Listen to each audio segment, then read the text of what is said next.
Good afternoon. Thank you all for coming today, and welcome to the New America Foundation.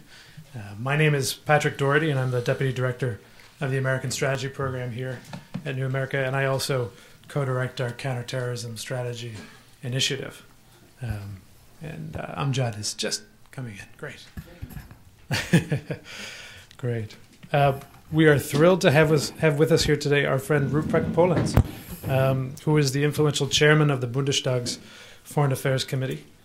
He is a leading member of the Christian Democratic Party in Germany and a close advisor to Chancellor Angela Merkel. He's been chairman of the Foreign Affairs Committee since, I think, 2005, yes. And previously led the CDU as Secretary General from 2000 to 2005. Thank you for coming back to New America and joining us in our new offices here. I also want to thank Amjad Attala, who's the co-director of our Middle East Task Force, for joining us and stepping into the breach today. Flint Leverett was scheduled to join us, but he had to respond to an urgent family matter and sends his regrets.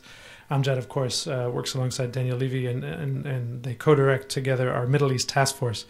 He previously served as a liaison from the Palestinian Authority to the Mitchell Commission in the West Bank and Gaza. I also have to thank Gabriella and Norbert Wagner, who run the Konrad Adenauer program here in Washington. Seeking a transatlantic consensus is essential to us all, and they've done more than most anybody else in this town to make it a reality. So thank you so much for making this possible today. So today's topic is Israel, Iran, Afghanistan, seeking a new transatlantic consensus. It could not be a better time in Washington to discuss all these issues. Today, the new Israeli Prime Minister, Bibi Netanyahu, is currently speaking with, having lunch, I believe, with Ambassador Obama, or President Obama right now, on two of these issues, on Israel, Palestine, and on Iran. While in Afghanistan, major leadership changes last week and more than 1 million internally displaced persons next door in Pakistan make the matter, all these matters, extraordinarily urgent. The good news is that I think the prospects of transatlantic consensus on Israel, Iran, and Afghanistan are much closer today than they were a year ago or a few short months ago. Unfortunately, I think what we may see today coming out of the White House is that the consensus between that consensus and Israel may be further away, but we will see what happens in a few hours. When Avigdor Lieberman visited Germany 2 weeks ago on his first foreign trip, your foreign minister, Steinmeier, declared his comments far from encouraging. I think that's setting the tone for what we could expect today. And what Foreign Minister Lieberman declared is that Iran is the greatest threat in the region, and that he sees no obligation to honor the last government's promises in Annapolis to seek a two-state solution. That is indeed discouraging, but the Obama team sees the situation quite differently, seeing a two-state solution and a negotiated process to end Iran's nuclear threat as the way forward. What will happen, our colleague Daniel Levy was quoted in the Financial Times on Friday, saying that he believes Netanyahu will somehow find a way to honor the two-state pledge, but that the test will really be in what actions follow that. On Afghanistan, it seems that there's two levels of transatlantic consensus already, and that the question is more about which will win the day. One consensus exists between your loyal political opposition, the Socialists and the Greens in Germany, and the liberal and progressive wing of the Democratic Party, who see who question the wisdom of an open-ended military commitment in the region and challenge the threat assessment coming out of Washington. And then the other consensus, I think, is between the Obama administration and the governments in Europe, including the chairman's, that the regional peace and security demand a new counterinsurgency strategy in the region, and that counterinsurgency strategy needs to follow the 80-20 rule that General Petraeus has put forward. That 80-20 rule means that 80% of our effort needs to be political and economic, 20% needs to be military, and that a partnership can be forged around finding the people who are willing to contribute to either side of that effort. It doesn't all have to be military, but that it is too much of a security challenge to ignore and to do nothing. So the stage is set for I think a new and durable transatlantic consensus. I'm really looking forward to hearing what Chairman Polenz has to say and how he sees it from Berlin. And it's always a great pleasure to have him here at New America Foundation. And if I think the way we'll structure this is we'll have Chairman Polenz make his remarks from here from the podium, and then Amjad will respond and ask one or two provocative questions, and then we'll open it up to the floor. If I could ask everyone to turn off your cell phones if you haven't already. And including us here on the podium, we will get started. So, thank you, Mr. Chairman, and the podium is yours.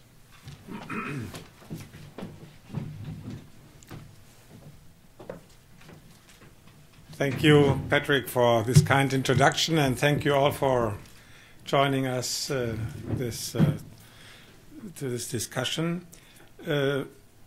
The Adenauer Foundation and you put the question, Israel, Iran, Afghanistan seeking a transatlantic consensus. And I really do think that, as you mentioned it, we have a rather broad consensus, but what we need to achieve is to need also consensus when we shift our strategy. It is now in the United States a political review on all these strategies. And the question is, can we preserve in the transatlantic alliance this new strategy in a consensus, within a consensus? And this is more easily said than done because we are so many, for instance, and sometimes also with a little bit different interests. Let's start with what we agree upon. We agree what we want to achieve, for instance, with regard to Israel. We want security and peace for Israel, peace with all its neighbors. We want a two-state solution according to the roadmap. We want an end to all terrorist activities, and we want a settlement freeze. We want a settlement freeze for quite a while. If you read the first Mitchell report, you see that from President Reagan on, every US president has asked his Israeli counterparts for a settlement freeze. So far, without success, we will see what the outcome today might be. With regard to Iran, we agree that we want objective guarantees that the nuclear program remains peaceful. We want a different approach from Iran to the conflict between Israel and the Palestinians. Iran is the only state in the region which is not agreeing to a two-state solution. They have this crazy idea of having a referendum in the whole old Palestinian territory according to the borders of the British Mandate. And but this is the only state in the world who is following this idea. Of course, we want an Iran which is not pursuing and helping international terrorists. And we want an Iran who is more respectful to human rights according to all the international treaties they have signed themselves. And our approach is, I cannot say the negotiations, but the talks between Iran and the EU is free, Germany, Britain and France, plus free, which means the other three permanent members of the Security Council, and Tehran. The offer on the one side to cooperate from the European and Chinese and Russian and American side, even in the nuclear field, if Iran really gives us objective guarantees. So far, the request is they should freeze their enrichment activities. This is one possibility to give us these objective guarantees, maybe not the only one. This is room for discussion, I would say. With regard to Afghanistan, what want we to achieve there? We want that Afghanistan will never become again a safe haven for Al-Qaeda. We want, second, a stable Afghanistan, providing basic state functions for its citizens, and a government according to the rule of law. We want a government responsible to its citizens with a certain amount of participation for Afghan citizens. And we, of course, want to see Afghanistan also with respect for human rights. And here, more than 40 nations, not only NATO member states, agree more or less on these goals, what we want to achieve in Afghanistan. And I do think we agree also more or less, at least, in the analysis of the present situation. With regard to Israel, we see that the Palestinian side is more or less in a civil war between Hamas and Fatah, and there is a division between who has the say in the West Bank and who in the Gaza Strip. We see that the Israeli government at the moment is not speaking about a two-state solution. I can, in the discussion, tell you, if you are interested, about my impressions from our discussions with the Foreign Minister Lieberman, who visited Berlin 2 weeks ago. It was very interesting and very open discussion. And we see that there are ongoing settlement activities, especially around Jerusalem, with a precise goal to more or less cut off East Jerusalem from the West Bank. If all these settlement activities which are on the way are finished, there will probably be no more direct access from the West Bank to East Jerusalem without passing Israeli settlements. Also, in the analysis of Iran, we agree. They have at the moment some more than 5,000 centrifuges running. They are enriching uranium on a low degree, up to 4.55%. And the assessment is that in some months they might start with a research enrichment program, so-called research enrichment program, because this could be the cover for enriching the low enriched uranium up to 20%.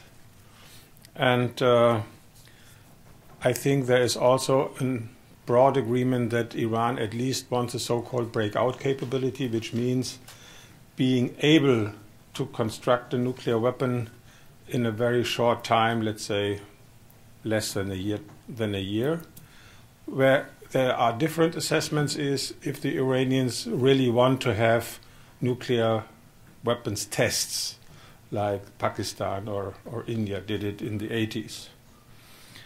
In Afghanistan, we see all stronger Taliban insurgents, probably also in the north, in the Kunduz area, for instance, where German troops are based. We want to have a so-called comprehensive approach. This 80-20 figure fits also for Afghanistan. 80% is about civil build-up of Afghan society. 20% is about the military. And we agree that we have to see Afghanistan together with Pakistan broaden our view. The question is, if we agree in all these three cases, Israel, Iran, Afghanistan, in what we want to achieve, and also how we assess the present situation, the question is how we come from here to there. And this means strategy, tactics, also the means, and here we have probably a variety of opinions.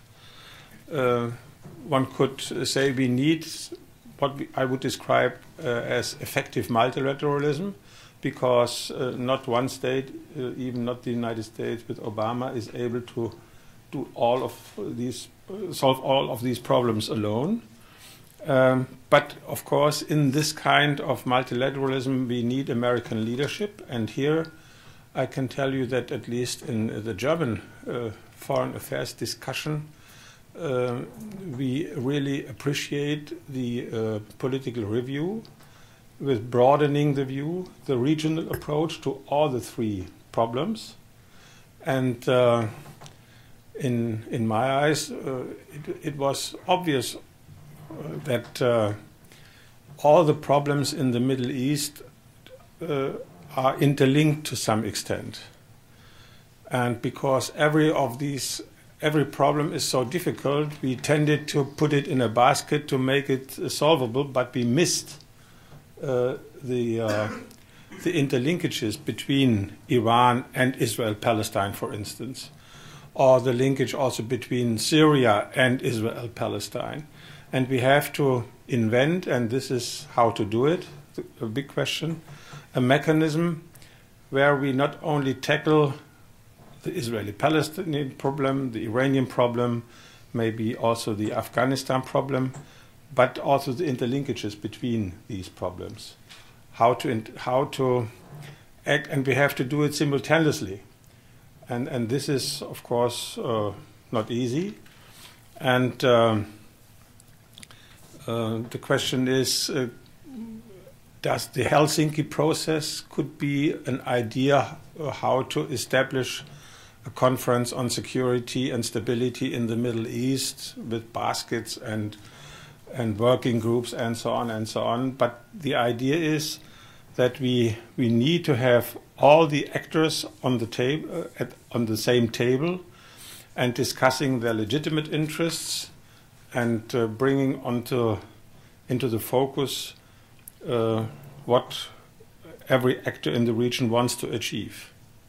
Because if you want to get to political solutions, you have to organize it in, let's say, a rational way, and this is the way I think we should look for. I don't have a recipe, therefore we have think tanks and diplomats. I'm a politician, and I'm also eager to hear what kind of ideas could be invented to have this overall process. We have seen that Israel, Iran, and Afghanistan are at least interlinked. If you look to the Iranian position in the region, Iran sees a link between what's going on in Afghanistan and what's going on between Israelis and Palestinians, and what about their own ambitions in the region. And so we have to really broaden the view.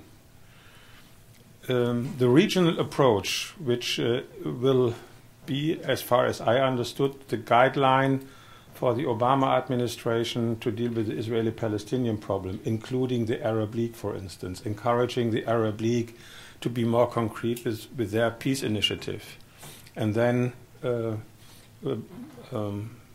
bringing the Arabs at the same time to the negotiating table. I think this is a very good idea. And also with regard to Afghanistan, it is obviously necessary to look much closer to Pakistan interests and Pakistan thinking. I'm not such an expert on Pakistan, but when I visited the country, I got immediately the feeling that they are very much fixed on India and the hostility between Pakistan and India. And the army has a very strong position in the country. And they had fought some wars against India, and they saw Afghanistan as something like strategic death with regard to India. And so for the Pakistani government, it was much more important to have a Islamabad-friendly government in Kabul than having a stable Afghanistan maybe allied with India. And if you look closer at the difficult tribal situation in the Pashtun area and the different types of Taliban, Afghan Taliban, Pakistan Taliban, then you understand why it was simply not enough to urge Islamabad to fight more courageously against Al-Qaeda and the Taliban, because it was in the Pakistani interest to preserve at least Hekmatyar and others as a leverage for influencing what's going on in Kabul. So if we cannot bring also the Pakistani view on India in the game, I doubt that we will see progress in Afghanistan. And today, when I woke up, and I woke up rather early because of the time difference between Germany and the United States, I saw in CNN this hearing where it was confirmed that a lot of money is now again invested in the Pakistani nuclear program. And simultaneously, the international society is asked for donors conferences to feed up the educational system and to help the refugees in the country, and so on and so on.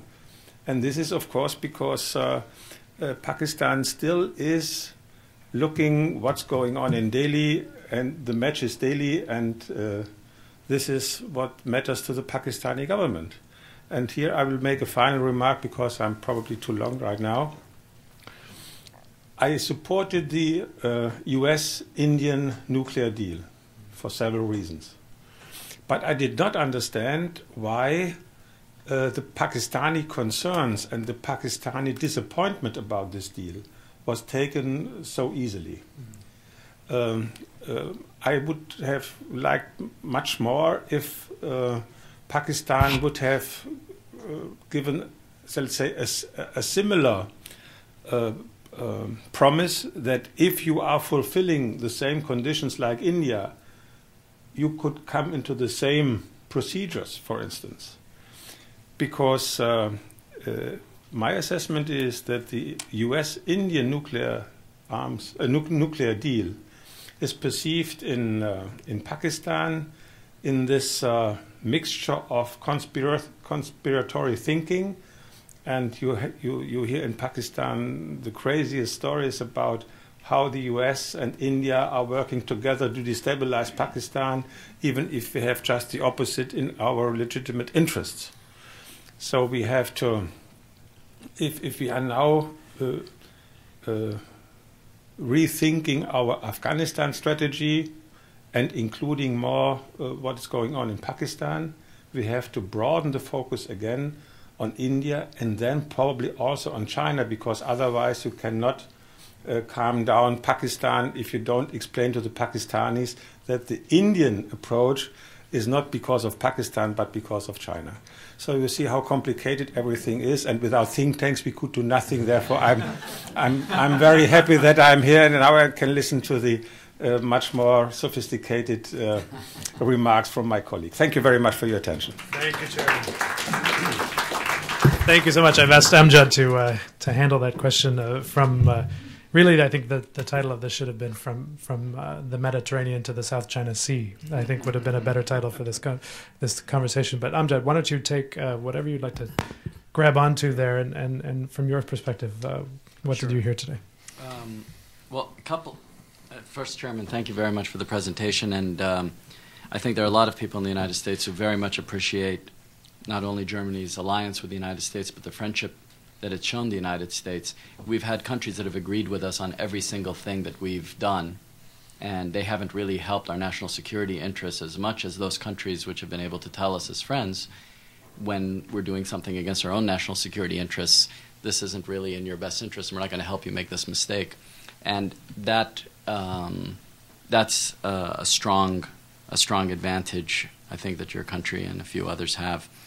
There's a Tom Tolles cartoon that was in yesterday's newspaper. He's a satirist who writes for the Washington Post.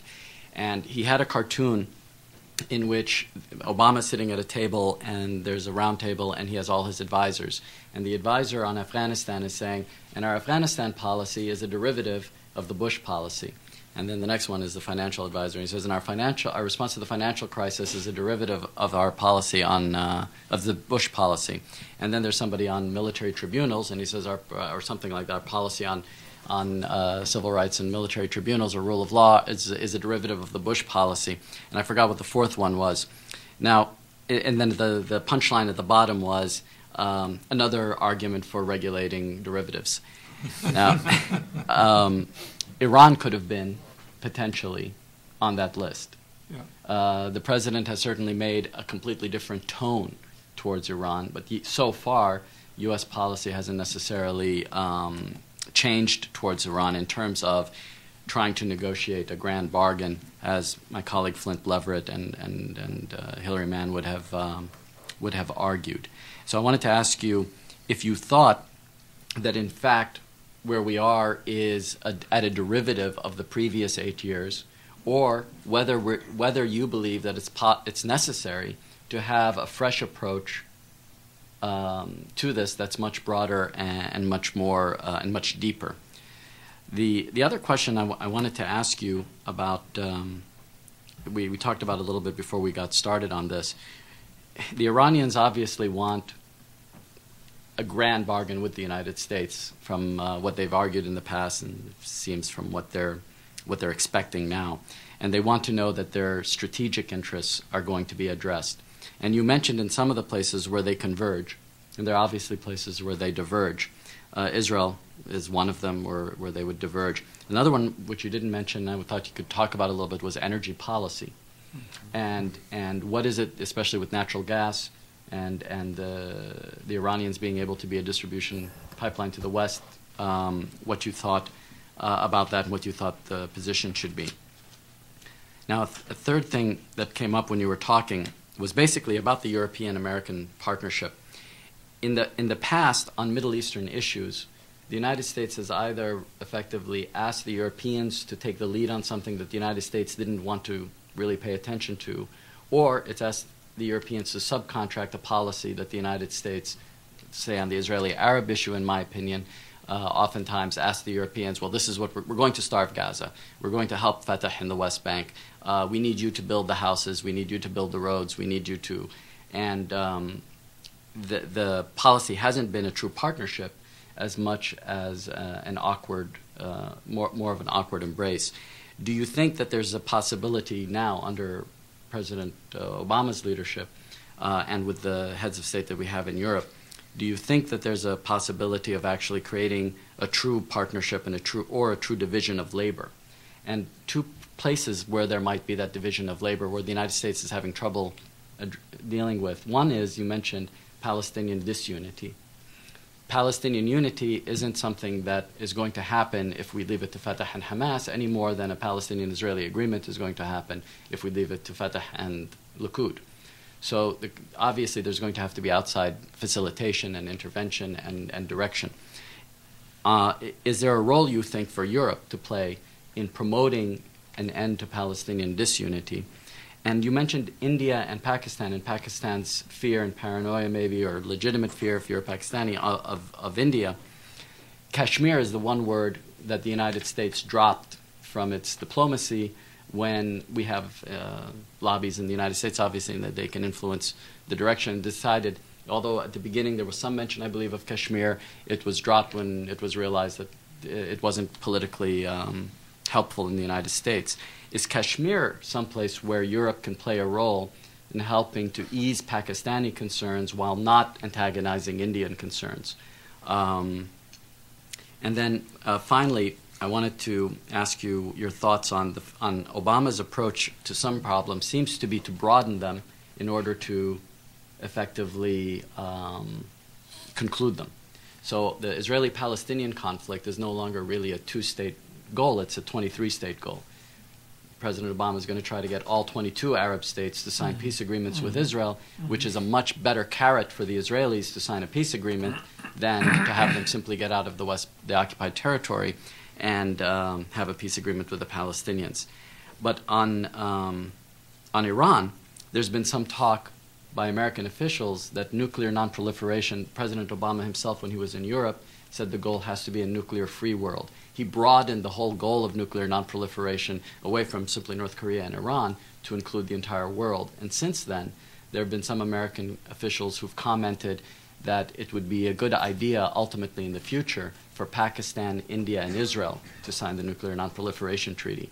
In effect, trying to broaden the scope, even so while you're negotiating with Iran on its own nuclear non-proliferation, saying, we understand also that this is a regional issue that needs to be addressed. Do you think that there's merit in pursuing that approach or do you think that we need to concentrate on the ad hoc problems that we're facing one country at a time?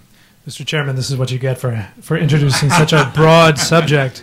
Amjad has become not only the head of the Middle East Task Force, but the Middle East Task Master, and has given you quite the challenge. But please take what you would like from that. No, I would take your questions in reverse order, starting with this nuclear-free world proposal.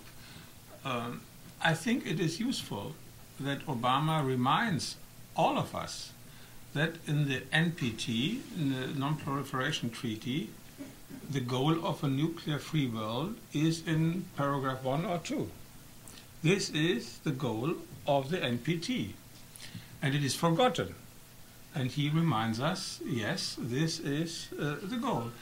But even more important would be the outcome of the negotiations between the United States and Russia on START, because if we see progress in the disarmament discussions with Russia and the United States on the strategic nuclear arms field, this might really help for next year's NPT conference, when we have to discuss what have we achieved, where are the dangers, and so on. If the haves fulfill their obligations, the have-nots are more easily brought to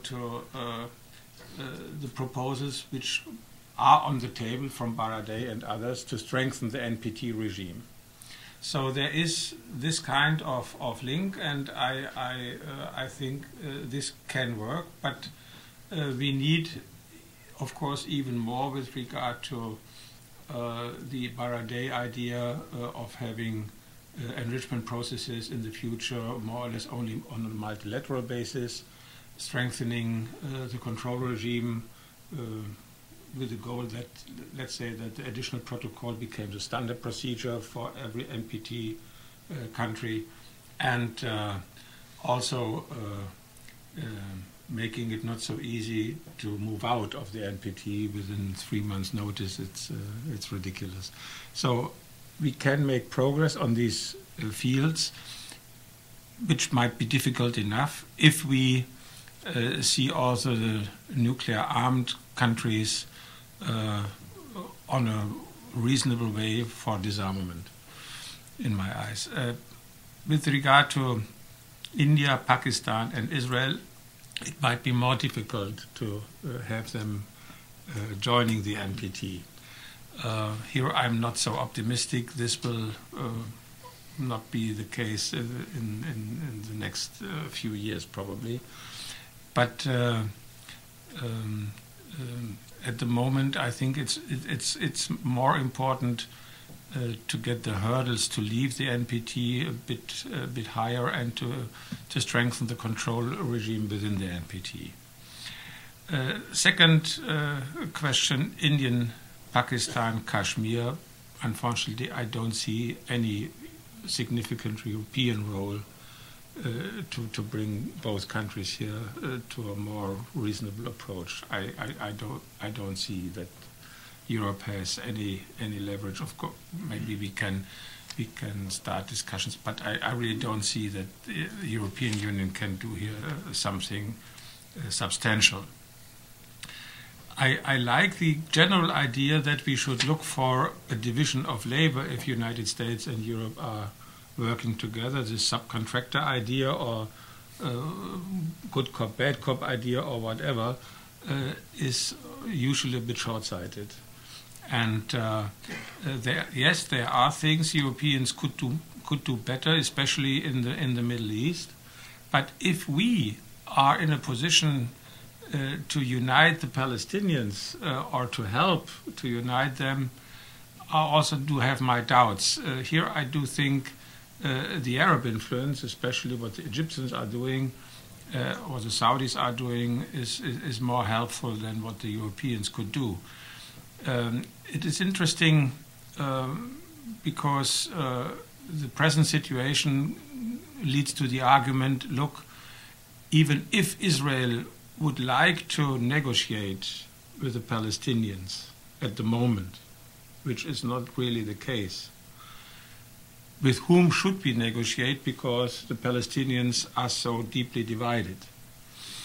I discussed this argument with the Palestinian envoy in Berlin, and he gave me an interesting answer. He said, look, we have a legitimate president, Abbas, and he is in charge and he can negotiate.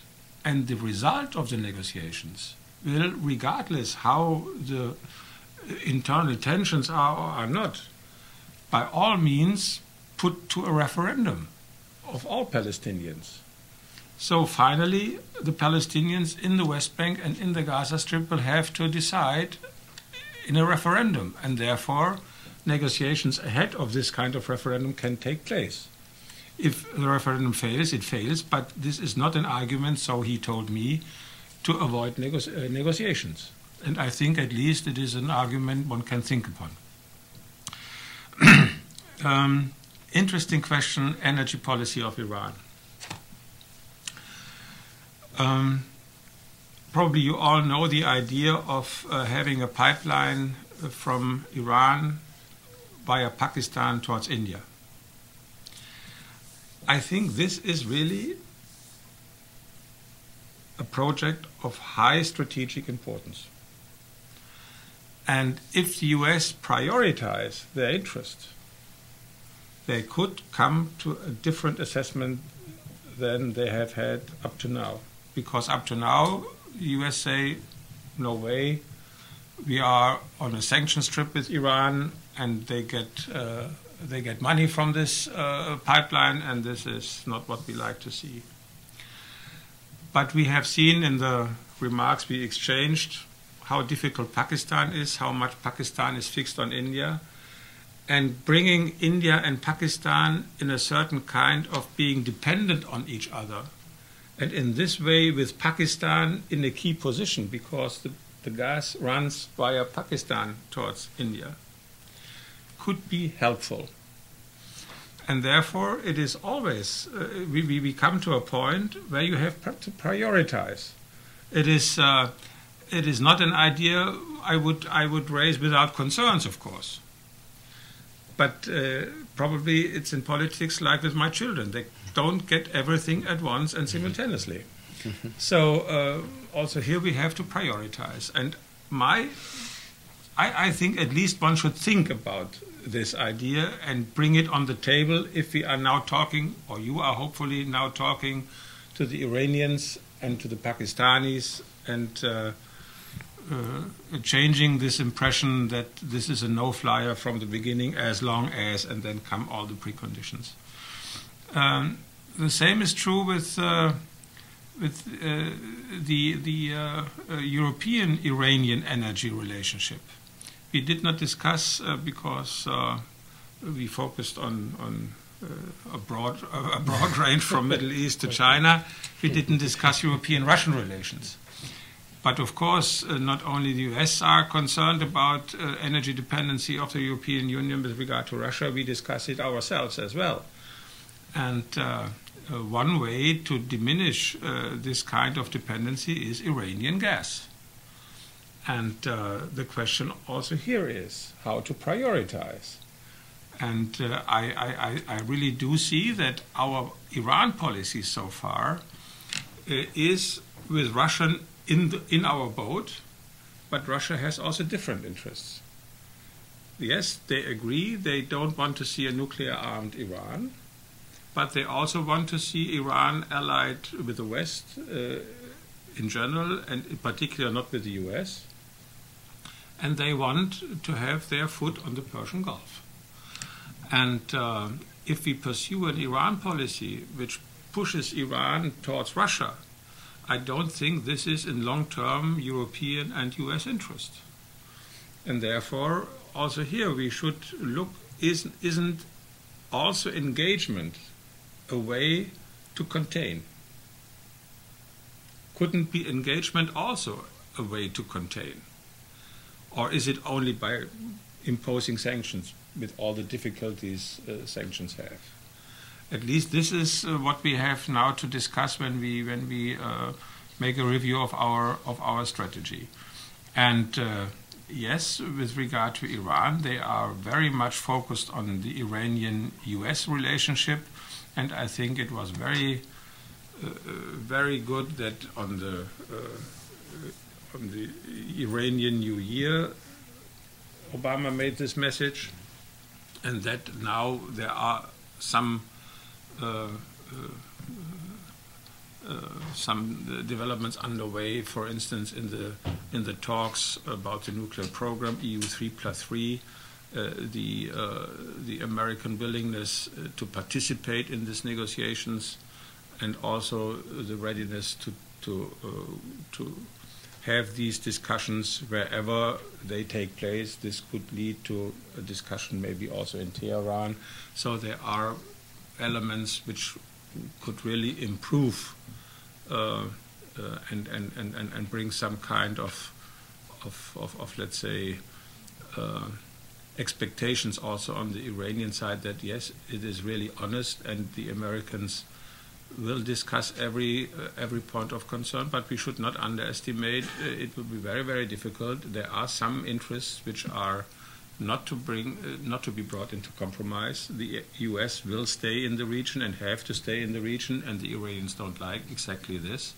So it is not easy. But as in the moment when this axis of evil threat is off the table, then one might be able to move forward. But this axis of evil threat is really deep in the Iranian minds. Mm-hmm. Mm-hmm. Okay, thank you. Incredible sweep. That time going the opposite direction from east to west. Okay, we're going to open it up. Is someone got a microphone? Okay, Wynn's got the microphone in back. If you could raise your hands, and then Wynn will bring the microphone. If you could just introduce yourself and your affiliation, if you have one. We'll start taking questions from the field. Over there in the back, sir. My name is Alex Lennon from CSIS and the Washington Quarterly. Chairman Polenz, thank you very much for taking the time in your travel for making the remarks. I don't want to dissect particular words you used in your remarks, but there's two specific questions on the Iran nuclear program I wanted to raise because they may reveal slight differences in the perceptions of the program. One was you talked about the desire to stop Iran from testing nuclear weapons. I think the concern in the United States is often that Iran might complete a nuclear weapons program without testing, and possibly the risk of whether that could get into the hands of terrorists either by accident or intentionally. Are you concerned that Iran might be able to build a nuclear weapon without testing it, or is that not something on the horizon? The second aspect of it was the objectives of Iran's program. I know you mentioned in your speech specifically the desire to keep Iran's nuclear program peaceful. Now, the last administration in the United States obviously made the conditions on talking to Iran and the elimination of the progress in Iran's enrichment program itself. And there are questions about whether, as Israel would call it, so there's a point of no return, that if Iran gets the technical knowledge, any enrichment program would not have the verification sufficiently strong enough in order to ensure that the program would stay peaceful. Is your impression that the Obama administration would accept, as part of negotiations, an outcome in which an Iranian nuclear program could remain peaceful if verified? And is that an acceptable outcome to the German position rather than one in which Iran does not have a peaceful enrichment program at all? Great, thank you. To the first question, thank you for asking, because maybe I wasn't clear enough in my remark. Of course, there is a possibility to build nuclear weapons without testing it previously. I would make the differentiation between having the so-called breakout capability or having the bomb. And my assessment is every group in Iran, Rafsanjani, Rouhani, Ahmadinejad, the spiritual leader, wants the so-called breakout capability. And what Rafsanjani and his guys are telling us is we would have got to this much more sophisticated without this kind of resistance worldwide, because we would have been more clever to do so. But this is, and others who know Iran better than I do say the Shah wanted the same in the 70s when he started the nuclear program. So the question is, can we live with an Iran who has the same capabilities like Japan or Germany? Of course, he is not Japan and Germany. That's true. If you recall what happened when the secret program was discovered, then we started the negotiations to get objective guarantees from Iran, answering all the questions, and then objective guarantees that the program would remain a peaceful one. The US position at this time was no nuclear program at all for the Iranians. They have energy enough. This has changed over the years. Even with the Bush administration, this has changed. So also the Bush administration admitted, yes, a peaceful nuclear program is okay. And I don't know what the Obama administration finally will have as its position. But I see at least that there is a discussion on this, because for several reasons. At the moment, if you are able to have 500 centrifuges running, there are experts who say this means that a lot of work to have this breakout capability has already been finished.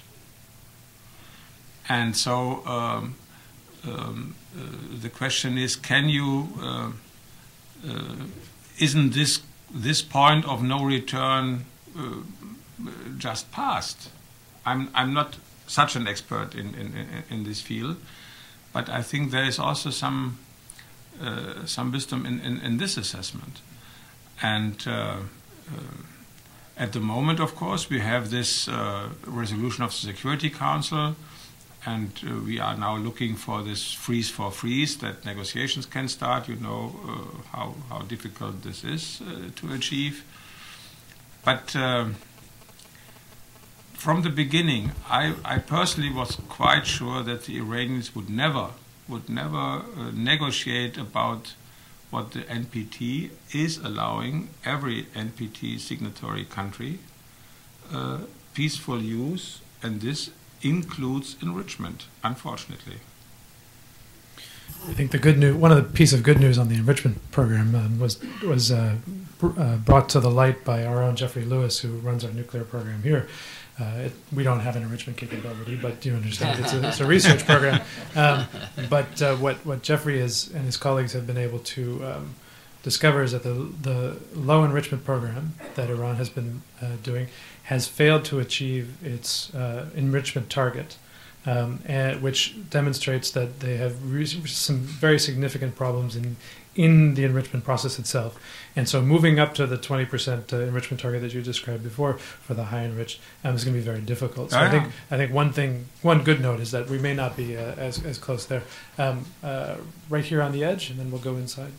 Maybe we can collect some. Thank you so much. Jutta Tobias from the American Psychological Association. German Polenz, thanks so much for being with us today and for making me a little bit less homesick. My question follows on from your main point about the negotiation partners becoming more numerous. The table has to get bigger around the negotiation table. The content is becoming more complex, and my head is spinning about all the issues that need to be considered. What is, in your view, the case or the relative importance of new approaches to negotiation process, as opposed to or in addition to the content that's being discussed, and what are the particular styles or approaches that might become more useful or helpful in this new way of negotiating nowadays? Thank you. Thank you. So process versus content. Yeah. Probably you get to the content if you have the process sometimes. You know, if you have to develop an idea of a peaceful and stable Middle East, where the role of every state is taken care of, and every state, Saudi Arabia, Egypt, Iran, finds it's a place where they, let's say, think this is the right one. This cannot be drawn by a foreign ministry either in Washington or in Europe. This idea has to be developed in a process, and these countries are not on a talking procedure on these issues. There is not a discussion about look about the security concerns of the Emirates. They are with regard to Saudi Arabia. They are with regard to Iran. And the question is, will they put it really on the table or not? But if such a process will be successful, there is a need to discuss all these concerns. Mm-hmm. And you know, I don't have a better idea, because we have a region where we see an arms race.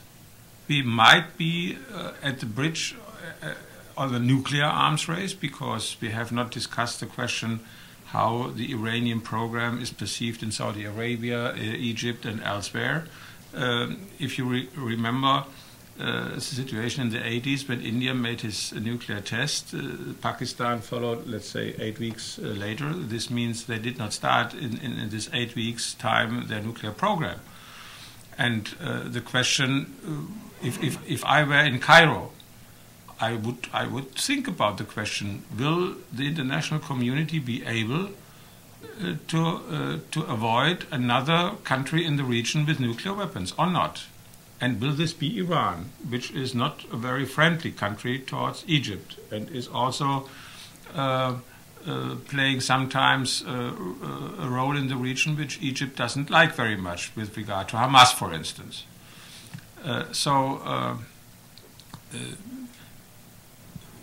If you look to as a European, I compare the situation often with Europe. And why are the Germans not afraid about French nuclear weapons?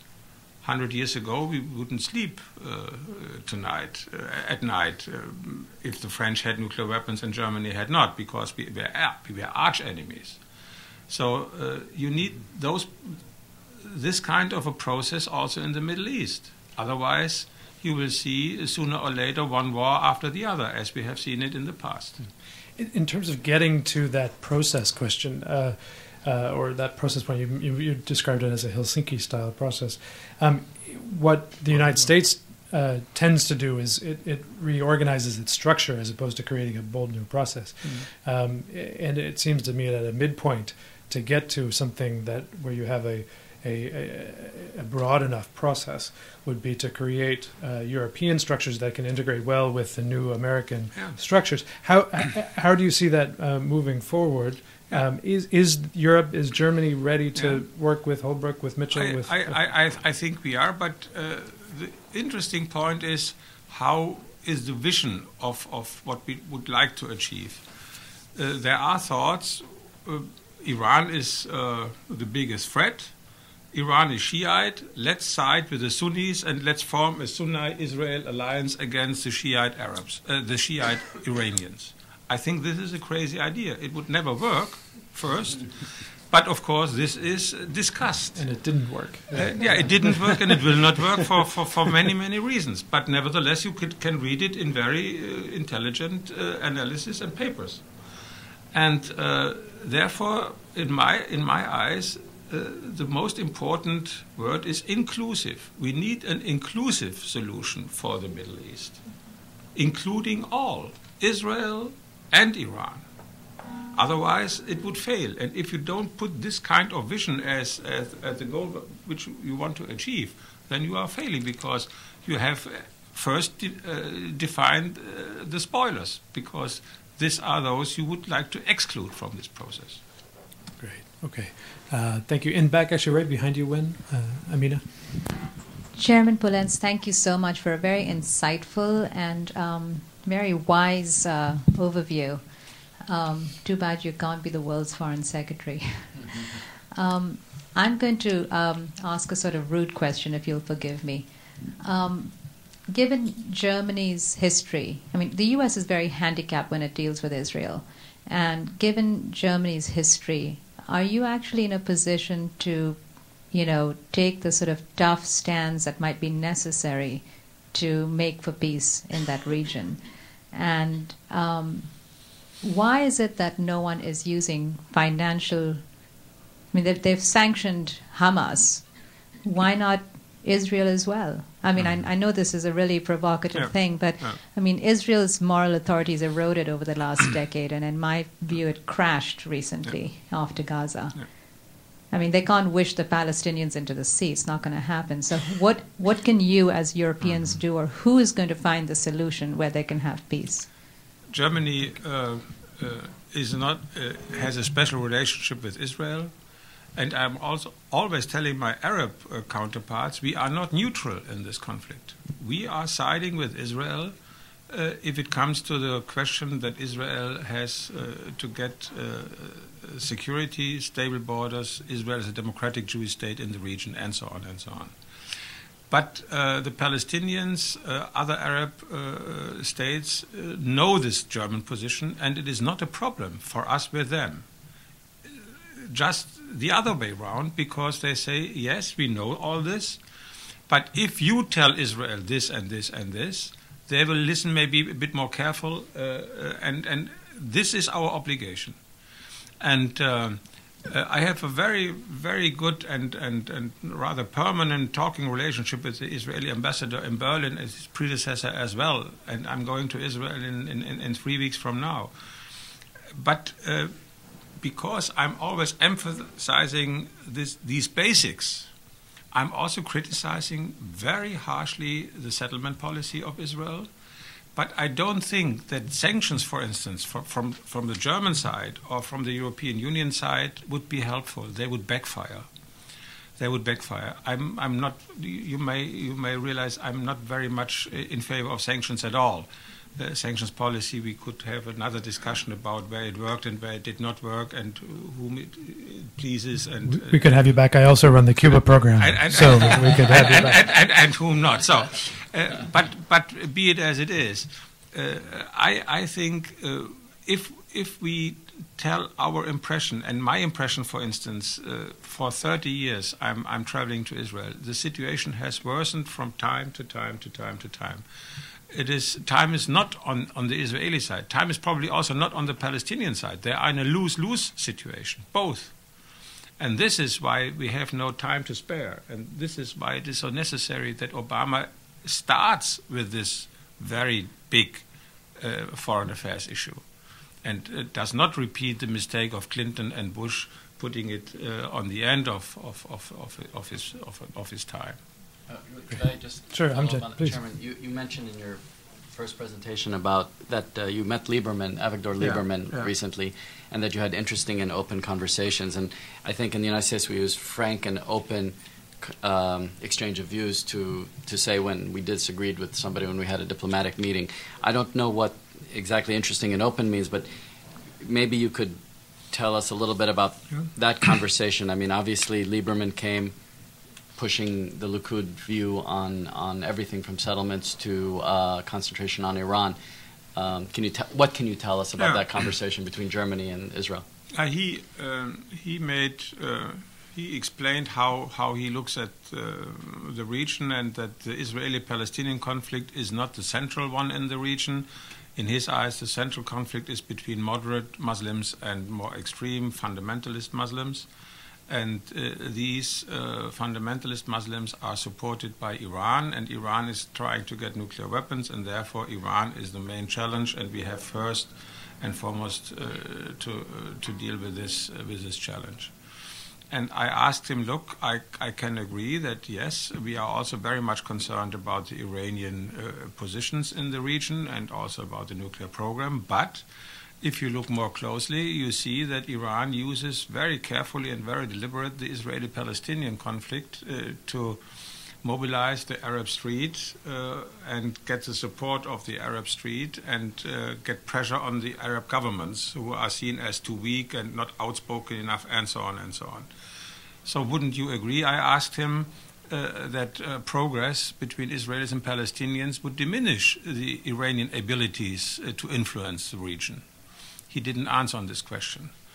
Then he made very lengthy remarks also that the whole Oslo process, the slogans "Land for Peace" and two-state solutions had led us nowhere, and one should start bottom up and not top down, and first improving the economic situation of the Palestinians.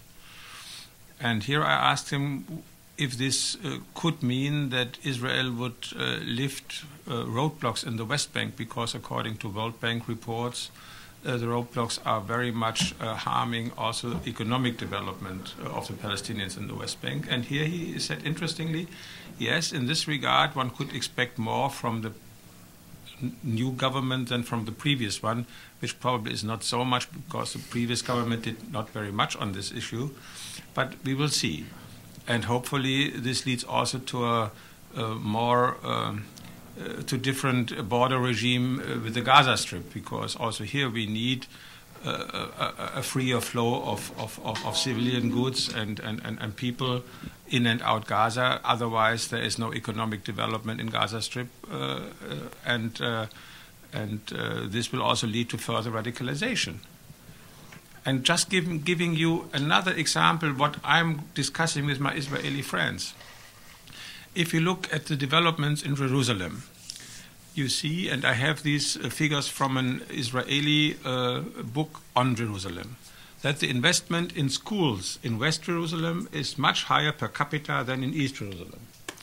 And for the content in East Jerusalem, Jordan is responsible, but for the buildings and so on, the local authorities, mayor of Jerusalem is responsible. And the reports tell us that in East Jerusalem, because there are so many youngsters, there are not enough school buildings. And what is the result? They go to school with Hamas, because they are providing school facilities and they are training the Palestinian youngsters, which would otherwise join in regular schools according to Jordanian curricula, their school education. And here you see mistakes from an Israeli standpoint which are really not understandable. And so to express how I think we can, as friends of Israel, try to convince our friends in Israel to change parts of their policy, because it backfires to their security interests, to their interest in a stable and good Jewish and democratic state. Great. I don't think that was a rude question at all, actually. Thank you, Mina. Right here in this plaid shirt. Faribors Fatemi with the Oxfordshire Group. Chairman, thank you for being here and your comments. Perhaps you missed, on the two-state solution and Iran, perhaps you missed Stephanopoulos' interview with President Ahmadinejad. When he was asked about this question, he said, whatever the Palestinians decide in a referendum, it would be acceptable to Iran. Secondly, I have a question about how you could possibly talk about there should be a deadline on diplomacy with Iran when there has been no diplomacy. And that's the chatter and noise you hear today, which is something akin to what you mentioned, that Iran's nuclear program, from all the intelligence evidence that we have, is not a weaponization program, it's a peaceful program. Yet everyone wants to talk about it in terms of as if it's a fait accompli. They have a bomb and they're going to drop it on Tel Aviv tomorrow morning, which is nonsense. Can you comment on that? Yes, thank you. I really am not so sure that the Iranian program is peaceful. Why? I'm convinced that the program which they run from mid-80s to 2003 was aimed at Iraq, and everybody assumed that Saddam Hussein was after nuclear weapons, and the Iranians wanted to have the same, in my eyes. And elements of the Iranian nuclear program make only sense if you assume that they want to become a nuclear power.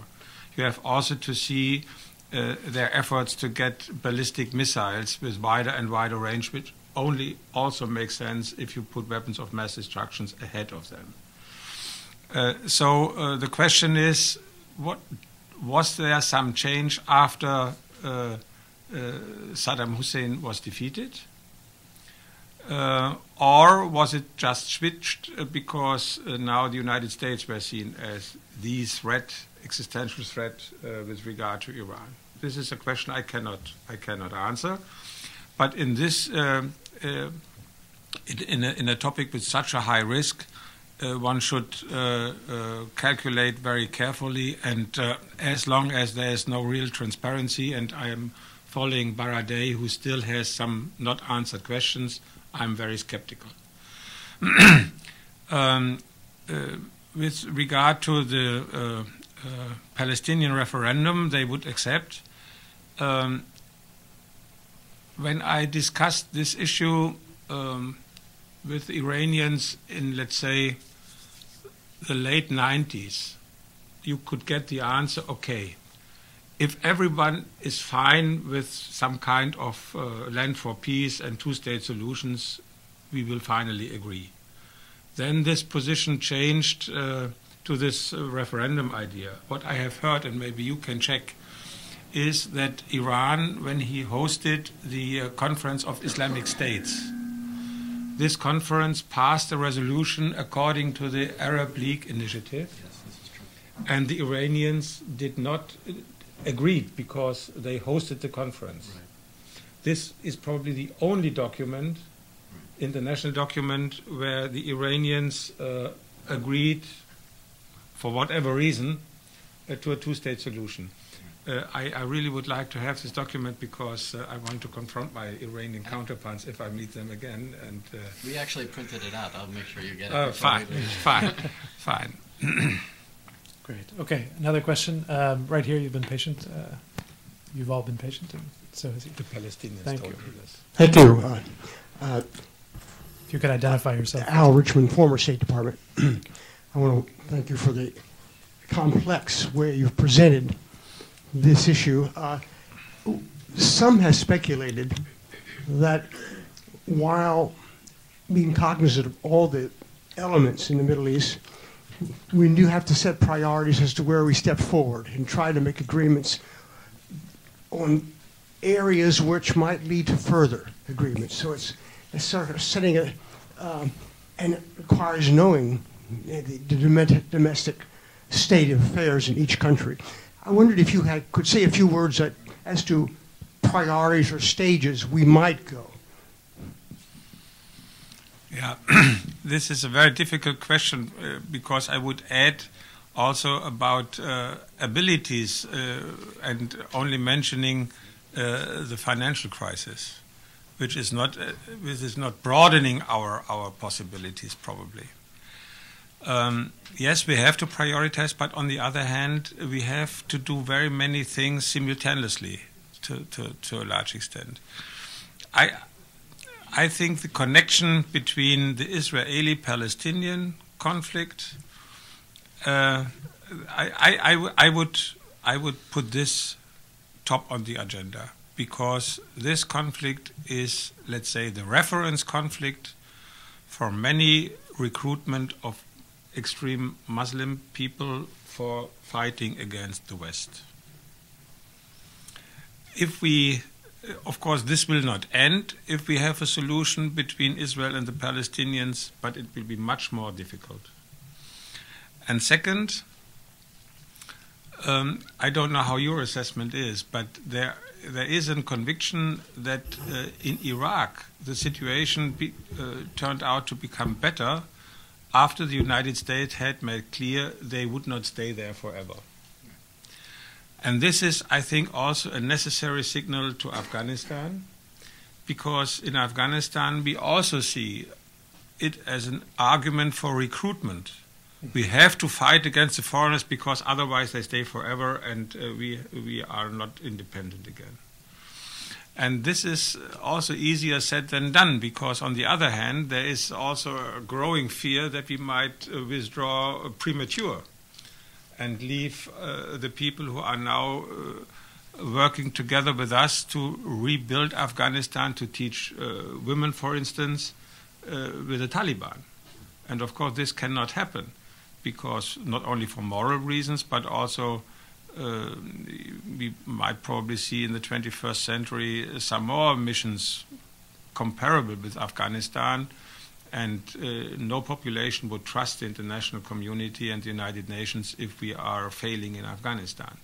So this is at stake, our ability to at least manage conflicts in the international society, and the question, will the people we are trying to help believe us that they can rely upon us?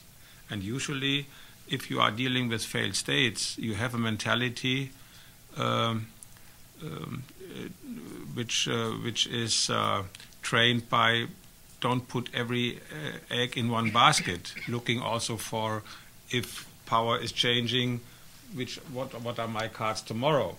And we see probably such a development now in Afghanistan, because in the period of civil war, it was the necessity for survival, and this,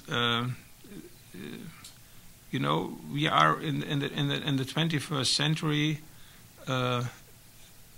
in a situation where we have to cope simultaneously with a lot of challenges, and we have to do it in a multilateral way. This is the conviction of the new U.S. administration, as it was more or less, at least in the second period of Bush as well. I will mention this. But this means we have to develop a common view about these challenges and threats. And this is the main challenge for us in the alliance. And therefore, those meetings like we have it here are so important and valuable, because we have to share our assessments and our view on the problems if we want to develop a common strategy. And here I think, and this is what everybody is telling me who has been in Washington after the presidential elections, that here is really a deep change in the approach, how we could also, as a European, as a German politician, member of parliament since '94, I'm visiting the United States 4 times a year or so. And I admire the ability and the willingness of the United States to let everybody discuss matters where other states would say, it's our thing, what are you interfering in our affairs or so. But the United States are different in this regard.